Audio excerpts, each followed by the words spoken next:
If you are an estate agent, letting agent, or someone who is interested in the property market, then the UK Property Market Stats Show, is for you. My name is Chris Watkin, and each week I'm joined by a special guest. This week it is the wonderful Alice Bullard, who's the boss lady of Nested. We'll come to Alice in a second. Why should you watch this show? Well, the British are obsessed with the property market, aren't we? Whenever the Land Registry or the Halifax chucks something out, it's always front page news. The problem is the Land Registry is looking at data from sales that took place 8, 9, 10 months ago. The Halifax and Nationwide are looking at sales that took place 2 or 3 months ago. Ladies and gentlemen, we're looking at last week. So if you want to know what's happening in the property market, this show is for you. The show lasts approximately 1 hour. The first half of the hour is looking at the UK property market, where myself and Alice will be grinding the numbers and having a look and seeing the general direction of the market. The second half of the show is where we go to a town or a city and we really deep dive and analyse the agents within that town and see who's performing best who needs to improve. This week we're going to Cardiff. Now, of course, if you are not a Cardiff agent, you might not find that of interest. However, I would suggest that if you are an agent that's suffering from overvaluing or cheap fees, and you do an absolutely cracking job and you know that you get more money for your properties and your vendors, then watch that part of the show, because we're going to be using a bit of kit that some of you might not be aware of, but it's a great bit of kit that can prove that you are a better estate agent. As I said, this week we are joined by the wonderful Alice Bullard. Alice is an absolute little pocket rocket. She's the boss lady of Nested, which is a self-employed estate agency model primarily based in the southeast. But I'm not sure if have you got any, Alice? Is it primarily the southeast, or have you started your tentacles spread out a bit yet? We have started. We're mainly in London and some of the sort of the southern home counties, but we've got agents. We have got an agent in Wales.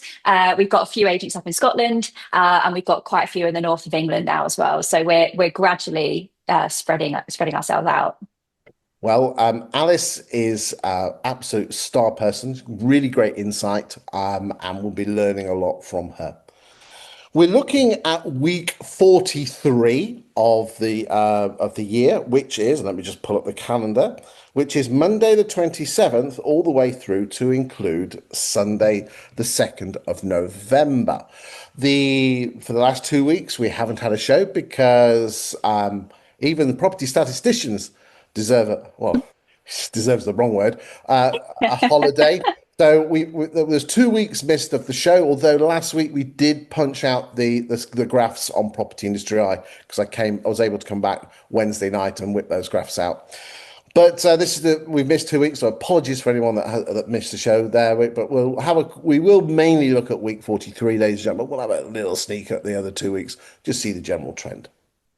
Yeah, So we'll make it a good one. We'll make it a good okay. one today, Chris. Fantastic. So without further ado, shall we go and look at those stats for the UK Let's do property market? it. Here we go. Fabulous.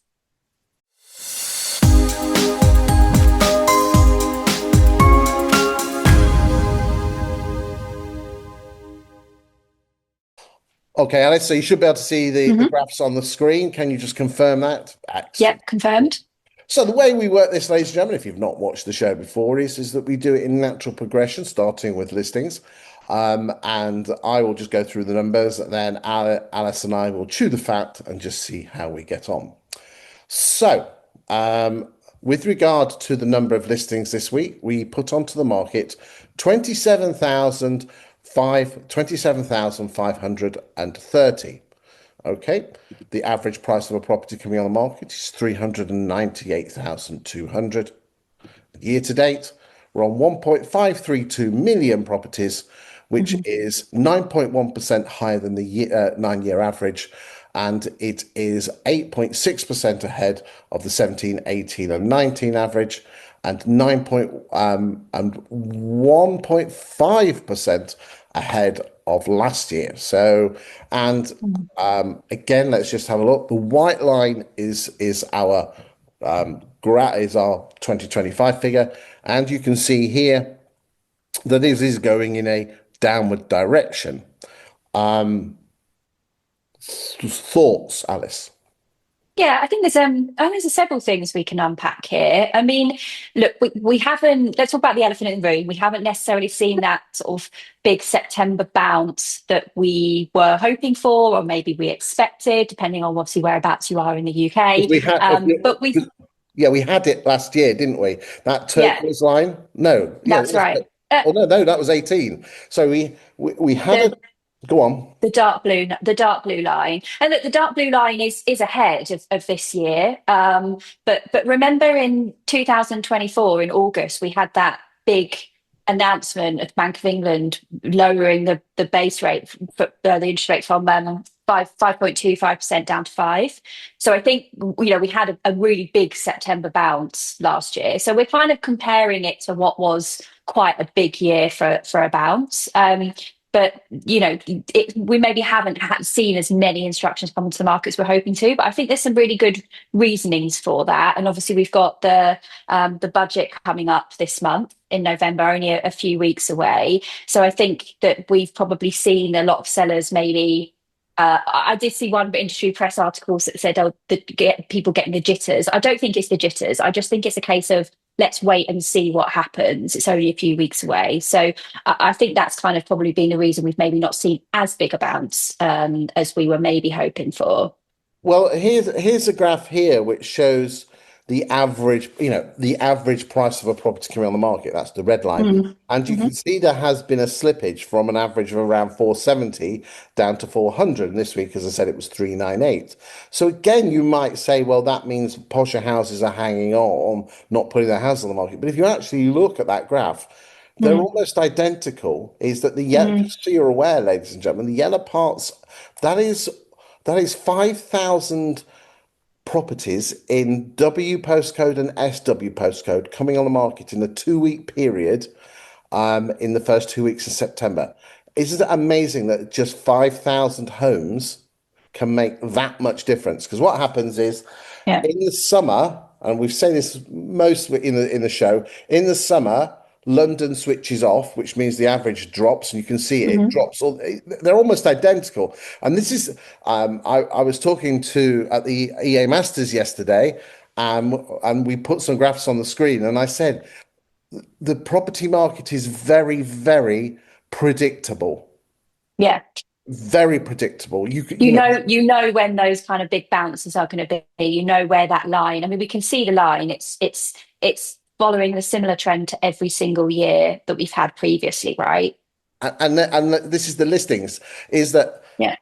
all listings, and again, we will show you with the, ladies and gentlemen, the graphs everywhere else, is the shape of the graph is always identical, apart from black swan years, your Hmm. COVID years, but it takes off in January. It rises nicely throughout the spring. We have three dips for the two Easter bank holiday. You have Easter and the two bank holidays. It drifts off through the summer. You bounce back in August. You have a dip in August, and then everyone puts their houses on the market afterwards. And now we're on a slow run. But it's like a band, isn't it? It's just where Hmm. you are in the tide. And this is Yeah. important as estate agents, that you you don't make judgments on what the newspapers say. Data doesn't lie. This is what's happening to the property market in terms of listings, and your job is not to judge. If you're having a good month on listings, Mm. everyone else might be having a good month. It's what percentage of the market share are you taking? Yeah. And if we look at the year as a whole, there are some still very, very encouraging stats that you just mentioned there in terms of how, there we go, in terms of how much ahead we are in terms of listings to the average over the 9 years, and we're still ahead of 2024. Yes, that gap has kind of closed a little It bit. What did has you say? closed. 1.5%, did you say now ahead of Yeah, 2024? and that gap has been narrowing Mm. throughout the last 3 months. So that was Yeah. at 4 or 5%. And so I suspect at the rate that we're going, we probably will 2024 will overtake us probably by the end of the year. Not Do much, you but think? Yeah, it It'll won't be be it'll long. be re it'll be really interesting to see. I think, come November, let's see what happens with the budget. I think a lot of people will be waiting. And we see it all the time, right, Chris? With these announcements and the things are getting leaked and people put their, the property plans on hold. But the reality is once that announcement's made, whatever, ends up coming in. People still need to move. People still need to buy. People Yes. still want to buy. People still want to move for the same reasons they did before. So the best thing you can be doing as a estate agent now, if you're finding it's maybe being a little bit slow or a little bit quiet, make sure you're getting ahead of the trend. You're having conversations with sellers about, what's potentially going to happen and what does that mean for them. Get all of your marketing material pre-recorded, depending on what way it's going to go. So you can be the first person out there to put it on your social media and become that expert, because you are going to be having sellers and buyers that are going to see the budget and they're not going to necessarily know what that means for them and what that means for their sale, what it means for their purchase. So get ahead of that, get your knowledge intact, and make sure that you're the first one out of the blocks when that happens on the 24th of November. It is the 24th of November, isn't it? 24th. Let's just have a quick look. It might be I the think wife. it's the 24th. Let's just check because it might be the wife's birthday. No, it's the 26th. 26th. Sorry, apologies. 26th. Yeah, because yeah, I've got that week off, but I'm having to hold that afternoon. Yeah. Told senior management that told senior management that all right, we'll have to break the holiday on that one because I'll have to write some articles. Okay, let's move on to price reductions because again, you need the listings, but it's the Mhm. quality of listings, not necessarily the quantity.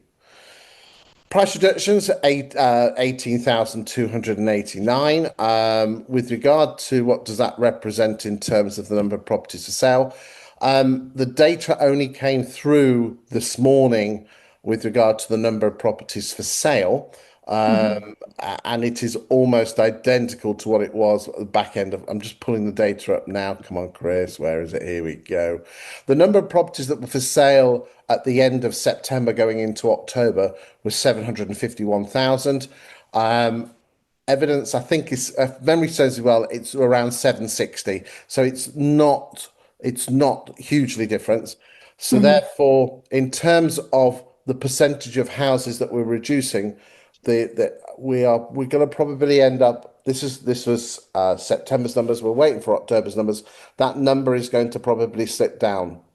And what I find absolutely fascinating is that the percentage of homes that we reduce, which is what this is, on a Mhm. monthly basis. So in September, we reduced 14.8%. That number drops like a stone. That was in October and November.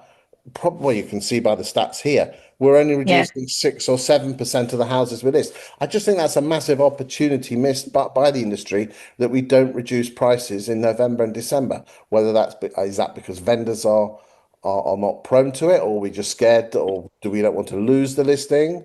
Yeah, it's an interesting one, isn't it? I think that you tend to find, as I've been an estate agent on the front line before, that, coming up to December, everyone believes it's a quiet time of year. And look, the stats do show that activity does obviously drop. But the people that are out viewing and the people that are spending time over Christmas looking at properties or putting their property on the market are the people that are the most motivated. So, you need to be making sure that your stock, in terms of the buyers, it's primed. They've got a lot of stock already available to them. They're going to have even more stock available to them in December because buyers are dropping out. The most unmotivated buyers don't tend to be looking around December. They're out there, that they're wanting to find a Well, property, and you need to make well, sure that you are priced to entice. I would say I always used to be the one that would volunteer to go in between Christmas and New Year. No one wanted to work between Christmas and New Year, and I always put my hand up to say, I'll go in, I'll cover the office, because I knew that all of those buyer inquiries that were coming in between that time were the most hottest and most motivated buyers, because they were out viewing at that time of year. So yeah, I'd say this absolutely still be having those conversations with your sellers and reducing those prices because buyers are out there to buy. Boxing Day bounce. Mm. That's another story for another day. Yeah, we're talking about that one today.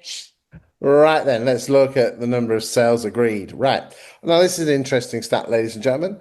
For October, the number of sales in October were less than 2024. Okay, they were 2.3% lower. So your doom-mongers amongst you, let's start ringing the bells. End of the world. What is particularly interesting is that even the 2025 figures of 111,000 is still a hell of a lot more than what it was in 23, where it was 84,000. Do you know the percentage difference on that? Sorry, I'm putting you on the spot. About 23%, 24%, somewhere around there. It's big, that's a big number. So again, it's all about perspective, ladies and gentlemen, Mm. and making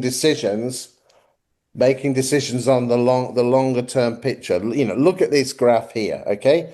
Is that looks like it's all over the place, but in reality, you have the bad months of sales, which is the yellows, but Mhm. the shape is almost identical. It takes off in the summer, after the new year, a couple of ups and roller coasters in Easter and bank holidays, drift off, dip down for August, and off we go again. So again, as you're absolutely right, you say, look at those cracking sales months in 44, Yeah. 45, 46, 47. It doesn't drop off the face of the earth until December. No.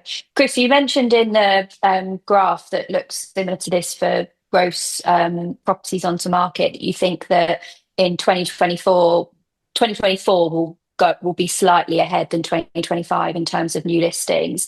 Do you think that that's the same for gross sales agreed, or do you think we'll have a stronger month overall for 2025? So here we are here. So we're on.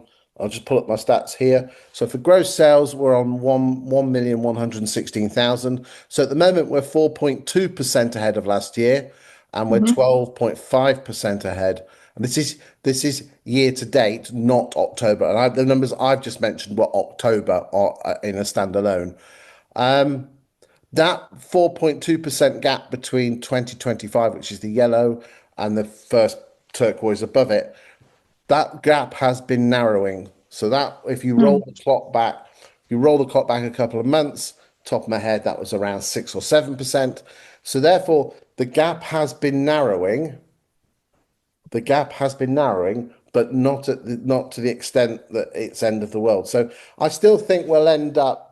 I still think we'll end up. Well, where will we end up? Let's just before I go and Four shoot. point 4.2%. I mean, that's quite still a really I big mean, gap, isn't look, it? you can see. Look, the turquoise line is last year, so Mm. we were beating it in Jan and Feb, beating it in March, beating it here in June and July and August, and the only time that 2024 has beaten us is since September. But even then, as I said, if you look at the standalone month, we were only 2 or 3% below. And that again, Yeah. some of that, because that doesn't look like 2 or 3% difference. In October is kind of here. That Mm. doesn't look like 2 or 3%. What you've got to remember is this: is I'm looking at standalone weeks, whilst for October I was looking at the whole month, and what you tend this is really weird, ladies and gentlemen, is that the vast majority of sales take place at the end of the month, end of the week. So if I log on a Tuesday or a Wednesday and look at the number of sales, it is really squeaky bum time, saying that the backside has Yeah. fallen out of the UK property market. I'm not joking you. It, it, it, Yeah, it, I understand that because you do all your viewings on a Saturday or a Sunday if you're open on a Sunday. You know, you then start getting offers in, have conversations on the Monday. By the time you've then got solicitors through and you mark the property as under offer, you're looking at Thursday, Friday, and especially if you want to get those numbers in for the figures for the end of the week. So yeah, I can completely understand why Thursday and Friday is the busier day for properties going under offer on Rightmove because of it, the few it, days it, preceding that. And again, it just shows you how predictable the UK estate agency market is. So Yeah, I don't look at it until, well, I just wait to the end of the week. I have a quickie sneaky on the Saturday, which means I get yeah. the Friday figures, but it's the Sundays.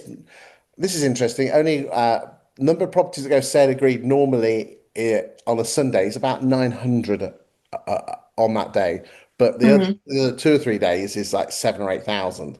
But they are Yeah. they are pushed anyway. Okay, let's let's crack on. let's crack on. But no, I think in terms of like these, I personally think that we're going to see, depending on what happens in the next few weeks, I think that we will see a maybe a fairly busy end to the year in terms of gross sales agreed. Because I think there's buyers out there. I think there were buyers waiting. We've got quite a few of the mortgage lenders have kind of put everything on pause, should we say? And I think we'll see a little bit of activity towards the end of the year. So I still think we're going to end up ahead of 2024 in terms of gross sales agreed. That's my prediction. Oh well, let us We'll see it. see. We'll see, said the blind man. Right, let's move on. So we've already talked about the average listing price versus the average. Uh, so the red line is the average listing price. The turquoise line is the average asking price of the properties that go sale agreed.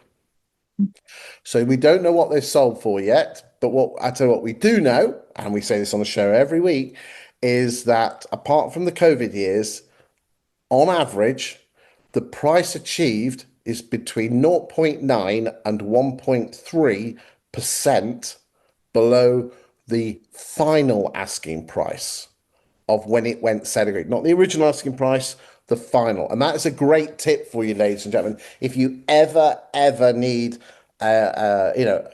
when people say, "Well, I'll chance my arm at this," no, the properties that always sell, you have to bring the asking price closer to your bottom line, and it is Yeah. it's 0.9 to 1.3. Never changes and has not changed since the millennium. Those Again, very predictable. very predictable. These are week 43 standalone figures. Again, that this graph is on a weekly basis. This graph here just shows you standalone weeks back to 17, and you can see the difference. And again, let's just remind ourselves. So in 2025, that doesn't. We're not saying that the average property of 398 is selling for 357. What we're saying is the average asking price of a property coming on the market is 398, and the average properties of the homes that went sale agreed is 357. And again, the lower price properties have a higher propensity to sell, which means is that will drag the average down. Mhm. Because, as I said, some of the posher houses are not coming on the market, the gap between the average asking price of properties coming on the market versus coming selling is 11.2, which is way below the long-term average of 16-17%. Sell-through rate, this is the percentage of houses of what's on your books did you sell. Again, we haven't had the October figures through yet. It will be next week's show, ladies and gentlemen. But anecdotal evidence suggests it won't be hugely different to this. As I said, 14%. You should be selling on average 14% of the homes that you have on your books. If you're any lower than that, you're away from the national average, and if you're above. But again, do allow for regional differences. The further north you Mhm. go, the more I would expect you to be slightly above that. And if you were in London, a little bit lower. Fall throughs. So this is something that not many people like. Well, no one likes fall throughs. 5,278. The fall through rate of 22.47, which is below the long-term average of 24.2. Again, you can see on the graph here how that is. Ignore those Christmas spikes. It's because the numbers are all over the place. And then the fall throughs. Again, it's just looking quite normal there, isn't it? Mhm. Yeah, yeah, what we'd expect. Indeed. Still not very nice. And again, do you at Nested do any like reservation agreements or We do. yeah. Yeah, yeah. We've partnered with Gazelle, and it's something that a lot of our London agents like to use actually, which is not surprising, but again, something that a lot of agents have become used to doing in London. It's almost like a little. It's not the norm, but it's definitely more acceptable. So I really hope that that starts petering out outside of sort of the London bubble fairly soon. So I think more agents up and down the country could really benefit from it. Yeah, I mean the two things you're so right. The two things that I would strongly recommend any agent considering wanting to reduce their fall through rates is number one is reservation agreements. And again, a lot of valuers are put off by reservation agreements. I was talking to one of the big agency firms yesterday, and it was talking about why aren't valuers very good with FS leads and solicitor leads? And I said, valuers don't want any reason to lose the listing because, again, Controversial. I don't think estate most employed, most, not all, most valuers care whether they sell the house. They just don't Mm, want to lose it to the competition because of their bruised ego. And if you start mentioning reservation agreements or getting solicitors involved, because that's the second point, get your solicitors involved at listing, start preparing the pack. The numbers just blow you out the water. Again, reservation mm. agree and again, if you think reservation agreement's going to stop you getting the listing, well, more fool you because you're not. No, absolutely not. That's what I It, like about especially, Brazil. especially the right reservation agreement. That's what I like about Gazelle as well. Is this is not an advert for Gazelle, but they, they act on both sides. They act for both buyer and for seller. They protect buyer and they protect seller. Yeah, It's not just heavily weighted towards sellers. And I think that's what sometimes people think is this is going to be really hard for me to sell this property because the no, buyers are not going to be prepared to do it. Actually, just you've got to find yourself the right reservation agreement and one that you can then sell to the buyers as being a real big positive for them. yeah. The thing I like about Gazille, other reservation agreements firms are available, is that they teach your team, they teach your valuers how to sell it, and they teach your negs how to sell it to buyers. Okay, and it stops those, those when someone says if I don't exchange next week, I'm pulling out, and then they Mm, have to pull out because they don't want to look a prat and look silly. It stops all of that. I think you are protected if you have a dodgy survey, and you are protected if there's a chain falls through. So, you know, don't dismiss it. There's tools out there, and if you're open-minded, then go, have a look at them. mm. Let's move on to net sales, which is gross sales less fall throughs. And there we go. Our yellow line is our white line is 20 is this year here. And we are 3.6% ahead of last year. There we go. And 9.5% ahead of 17, 18, and 19. Number of is 18th. That. So again, you can see here, Mm.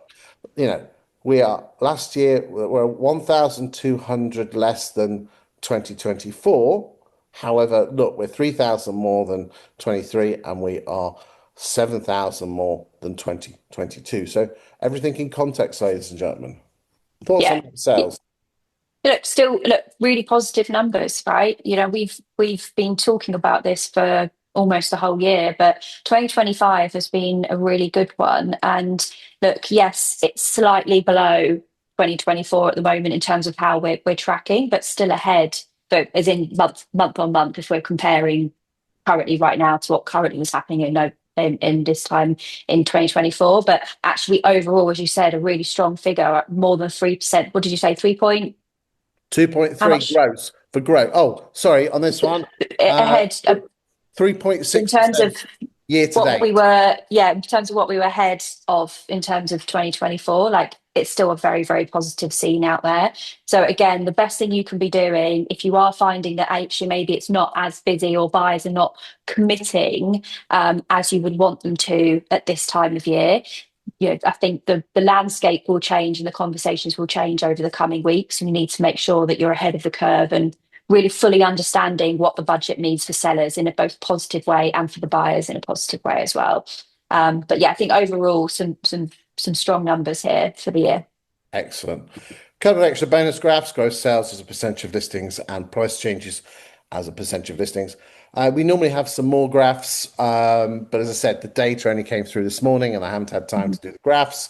So all the month end stuff and all the other month end stuff in the rest of the graphs will appear in next week's show.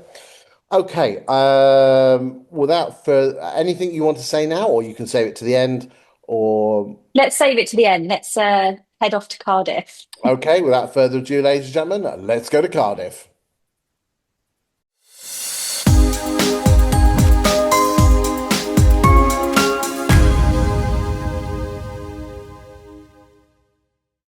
Okay, ladies and gentlemen, we will be using a piece of kit called Insight.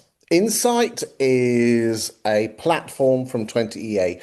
They have a number of different platforms for various different things that they do. The Insights one is their property data site.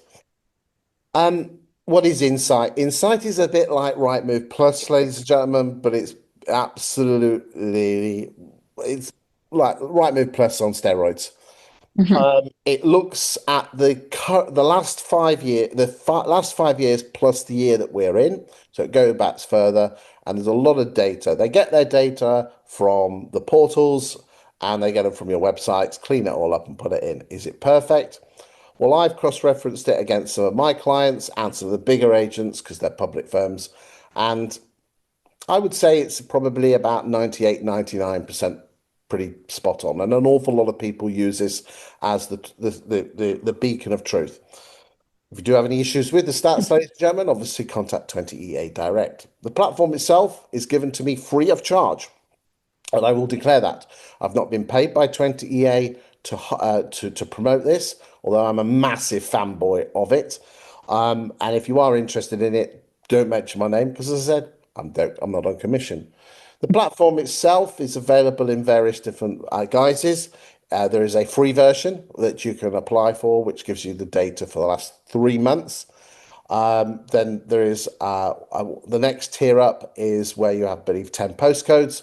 And the cost of that is probably a cost of a takeaway for a family of four a month. So it's nothing silly in price. I'm not mentioning prices because I said I'm not here to sell it. Then there's a regional one and then there's a national one. And the only difference between all of them is the area that it covers. So without further ado, let's go and have a look at those stats and let's chew the fat. Here we go. Mhm. For the purposes now, if anyone's watching this on a mobile screen, on mobile phone, stop now because this is just data geek heaven. There's lots of graphs and you will not see it. So watch it on a big screen. For the benefit of this, we are looking at the following postcode areas of CF3, 5, 10, 11, 14, 15, 23, and 24, which is core Cardiff. There are obviously other areas attached to Cardiff, which are suburban areas, which we've not included. So those any properties that you've done in those areas will not be counted in this. But again, just so you're aware, you can actually go down to postcode sectors on this, and anyway. Let it do its talking itself. Mhm. We're not doing any new builds on this one, and we're looking at all properties. The dates that we're looking at is the 1st of uh, January 2020 to the 4th of November Mhm. 2025. We're going to look at the new instructions now, and let's just see how people's market share. And again, you know what you agents you love measuring things and how big yours is compared to your competitors. So that first, let's tickle that and let's just see which agent's market share for listings is growing or dropping. So here we go. Mhm. So and I'll tell you what I might do because it's not fair. It's the fourth because it looks like Peter Allen has just dropped off the face of the earth there. Yeah. That's a bit naughty. So I'm going to move that to the 31st of October. So, okay, obviously had a bad start. So I'm sure Yeah. they've catched up. So there you go. We can see here that Peter Allen is market share, which I believe is a Mhm. corporate, isn't it, if memory serves me well. I wonder if they are in December. Well, there you go. Lots of Yeah. December. So therefore, they're part of Connell's sequence. So obviously, they have their Boxing Day bounce, and good for Yeah. them. What's your thoughts on Boxing Days? Oh, good question. Look, I think controversial. I actually think Boxing Day bounces are actually quite a good thing. I think anything that's positive and positive momentum, I don't see as a negative. I know that there are a lot of people that say, I don't know, maybe you, Chris, say, oh, Boxing Day bounce, it's absurd, or it doesn't mean anything, all this kind of thing. I actually think I think it's a really positive thing, and it does happen, right? People go on to Rightmove, and people do look at properties on Boxing Day. I think that for me personally, I think anything that creates a little bit of momentum, I think is positive. So if people in your area, if other estate agents are talking about the Boxing Day bounce, talk about it as well because your sellers are going to want to talk about it. That's personally my opinion. What's your opinion, Chris? Well, data doesn't lie. Let's click on sales and let's just see if their sale market share goes up in the preceding months from their Boxing Day bounce. Like you, I can't see anything there. No. Okay, you've got that dip down in 2020, but that was COVID year. I would say that there is no. Okay, well, okay. Let's have a look. Is that Jan? Oh, there's an uplift Mm. in Jan there. Let's see if is there an uplift. No. Could you do that? Let's go here. I cannot. Okay, I cannot see a discernible difference in terms of. Okay, is it a great listing tool? 100%. Yeah. Absolute 100%. Does it make any difference to the I think sales? I think the main thing is, talking about the Boxing Day bounce and talking to sellers about getting their property on the market for Boxing Day, I think is positive and it's a good one if you're doing all of the other things correctly. So if you're listing it at the correct price, if you're giving the right advice, if you're making sure the photographs are looking good, if you've got don't be launching it with lots of Christmas tree and decorations in because 3 or 4 days later it's gonna look old and it's going to look out of date. So if you're going to be putting a property on the market on Boxing Day, make sure you get the pictures done before they put the decorations up, or retake those photos very quickly. So yeah, I AI for think, that. huh? AI. Rightmove don't allow AI photos anymore. Have you not seen? Oh, They've been taking a lot of properties off the market that have had virtual staging and everything. They've really clamped down on it now. So no, I am sorry to interrupt, Chris. I think to try and make my points better than I did 5 minutes ago, I think it's absolutely fine talking about Boxing Day bounce as long as you're doing all of the other things correctly. bang on, bang on. Right, let's go and have a look. Hern and Crabtree. Let's see what they're doing. Here we go. Hmm. Okay, so looks like their market share's grown slightly from around the. Oh, sorry, guys and girls. From around that around that 7% mark, and it's been creeping up slightly, so that's nice. Let's have a look. Yeah. MDY. Oh, that's impressive. That is impressive. Yeah, we like that. Mm. Okay. Yeah. Question is, do you sell them? But we'll get to that. Jeffrey Ross, slipping. Looks like they Hmm. were dominant in 2021 with 10, 11% market, but they've slipped. Yeah. Darlow's, okay, some Mm. spike, good spike, but again, Interesting. looks like you've had a bad What's 2025. I hope everything's okay there, guys and Yeah. girls. Let's go look at Allen and Harris. Okay. Again, look, Hmm. Allen and Harris are part of the Connell Sequence Group. Again, you can spot them a million miles away. Let's go. There we go. Morning, and apologies if I spelt that, pronounced that wrong. And James, okay. Mr. Holmes, sales and lettings. Looks like I had some decent growth in 2021, leveled out in 23. Hmm. A slight drifting downwards, but again, nicely picked up in the last couple of months there. So it's doing all right. CPS Homes, okay, slight drifting down there. PB, as expected. Kelvin Francis, again, drifting downwards slightly. Not criticizing, ladies and gentlemen. Mm. Just looking at the data. Thomas H. Wood, looks like you had some growth in 24, but it slipped back. Yeah. Taylor's, it's nice and steady. Edwards, Hog Mm. and Hog. Northwood, okay. Mm.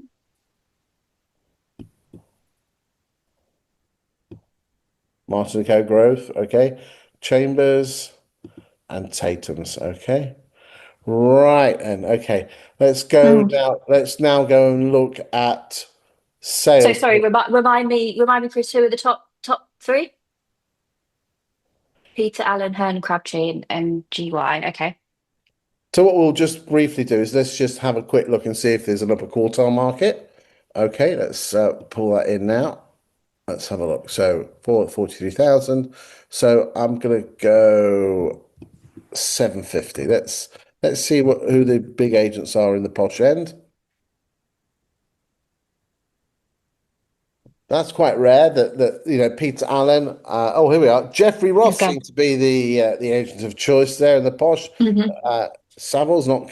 I don't know if there is a Savills office in Cardiff. If it is, it's not performing particularly well. Let's It go. must be somewhere else. It must be maybe. There's a million. Let's just see what's happening there. So Jeffrey Ross seems to be the Daddy-O agents of that in the million mark. Let's just bring that back. Let's just have a quick look in the last 12. That's 12. Well, we'll do it since the start of January. Here we go. Let's just see if there's any movers and shakers that are coming up Mhm. on the left there. Okay.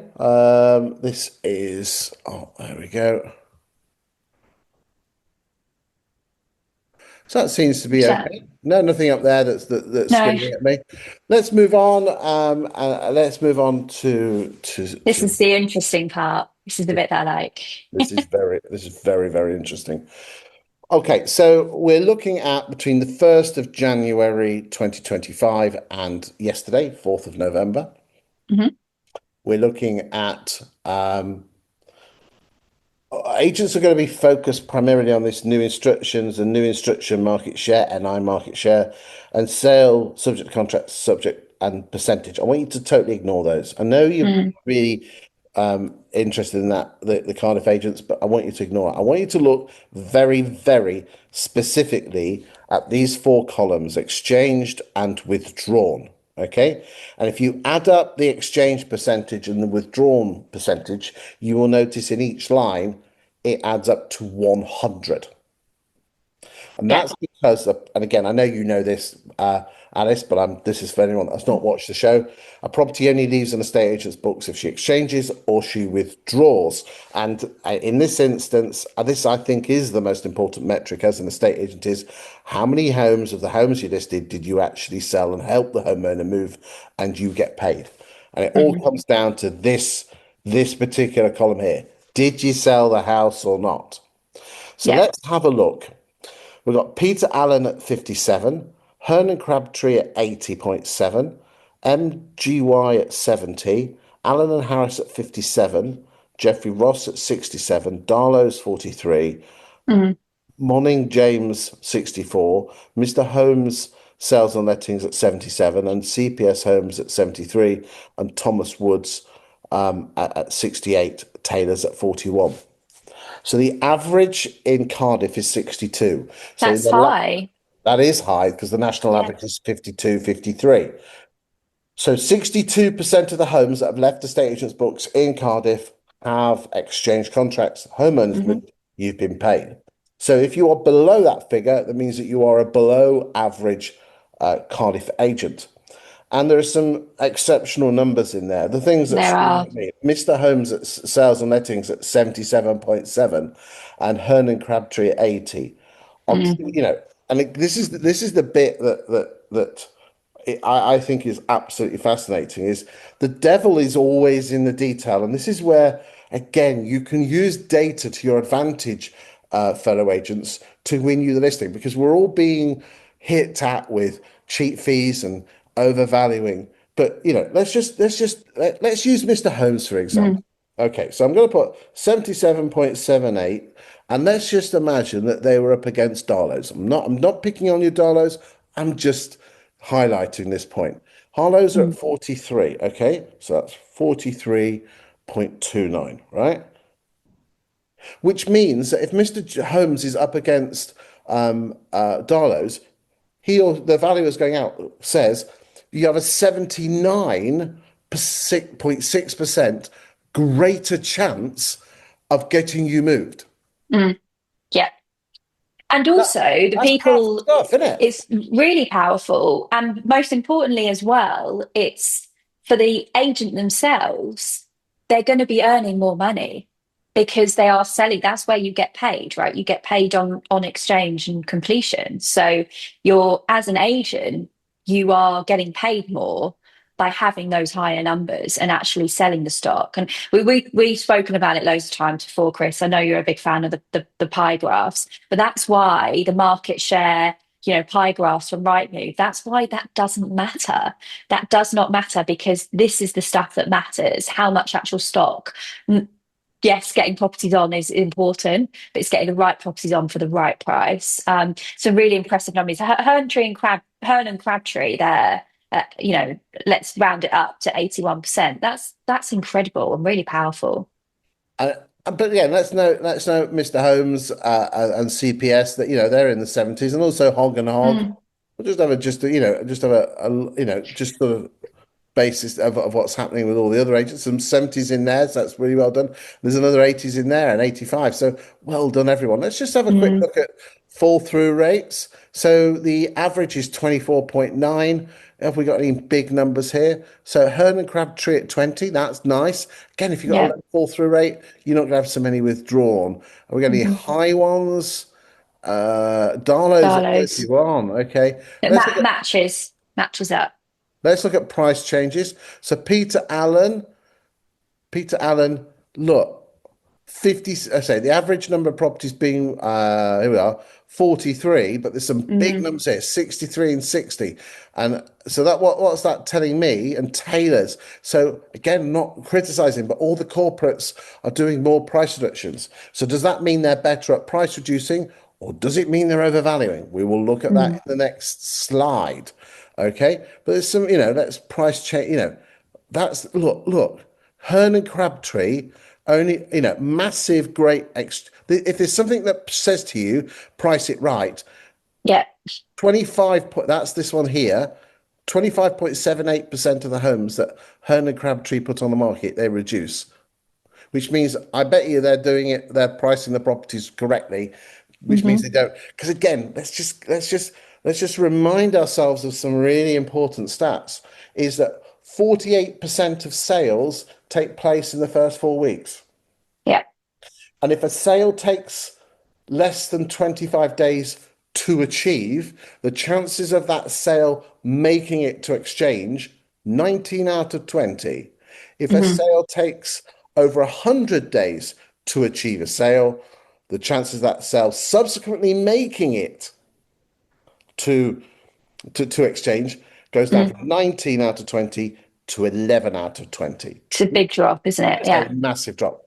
So let's go and look at some overvaluing stats and just see who's guilty and who's not. So again, here we go. Look, this is the overvaluing stat, and Peter Allen is overvaluing by an average of 1.7% of the listings that they've put onto the market in the last couple of years. Doesn't look like there's that much overvaluing in Cardiff. You can go down the list there. Mm. The price achieved, this is the percentage achieved from the original asking price. And again, if you're overvaluing, your price achieved is going to be lower. But the problem with percentages is that they're all over the place. So therefore, what happens is this, is that if everybody put on a £350,000 house in Cardiff, let's make that Mm. bigger, okay? If everyone put that a £350,000 house on the market, what would each agent achieve for it? The average agent would achieve 344,000. But there is some amazing numbers in here. Hmm. CPS Homes would achieve 348. Mr. Holmes sales and lettings Mm. 350. So again, I'm going to and then Peter Allen 340. So Mr. Holmes can say, if they're up against Peter Allen, you will get £10,100 more. I will get you Mm. £10,100 more for your property. And here is the proof. Here's the proof, and I'm more likely to get it through to completion and actually get you moved. Yeah, you're so right. You're Mm. so right. And there's some good numbers in there, and there's some challenging numbers in there. But again, it just shows you is that some of these agents are doing well, and and again, this is doesn't look much, a percentage, but 10 grand difference. Right, let's see how quickly agents are shifting properties. Herne and Crabtree are selling their properties really quickly. Why? Hmm. Because they're pricing them right, and then they take an average of 43 days to get a sale and 179 days from start to finish.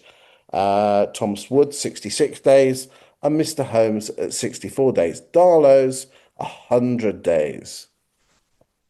And can Yeah. you remember, this is the is this Links in. Yeah.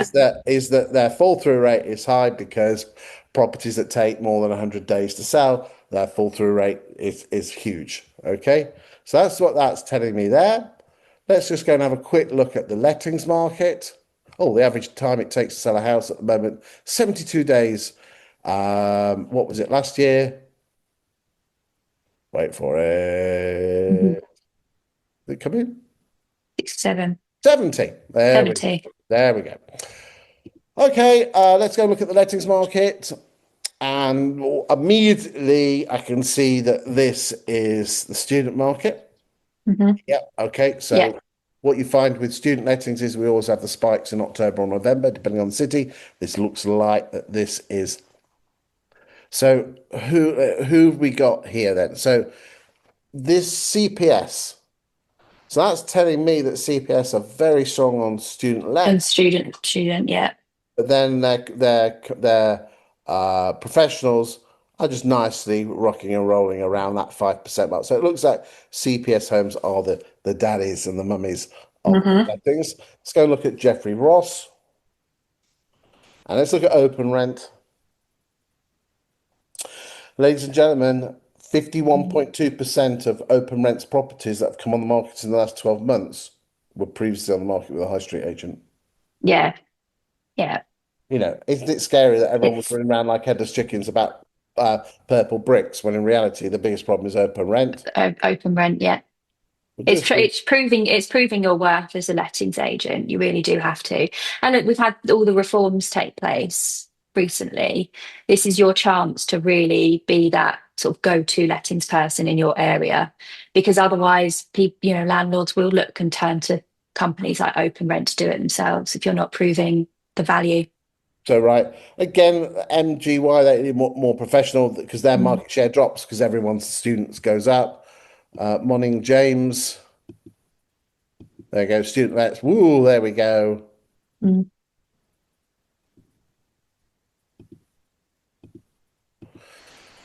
Right, there we go. mm. Final thoughts. Final thoughts. Just make sure that you've got a few weeks now before the budget comes out. Make sure that you're becoming that person in your location that understands what that means for your sellers and your buyers, and your landlords and your tenants, with all the reforms that have just taken place. Just really clue yourself up on what's happening and become that local trusted person, because that's where you'll win in this market. That's my advice. Fantastic advice. Alice, thank you for your time You're on the welcome. show this week. But also thank you for watching, and we'll see you next week in week 44 of the UK Property Market Stat Show.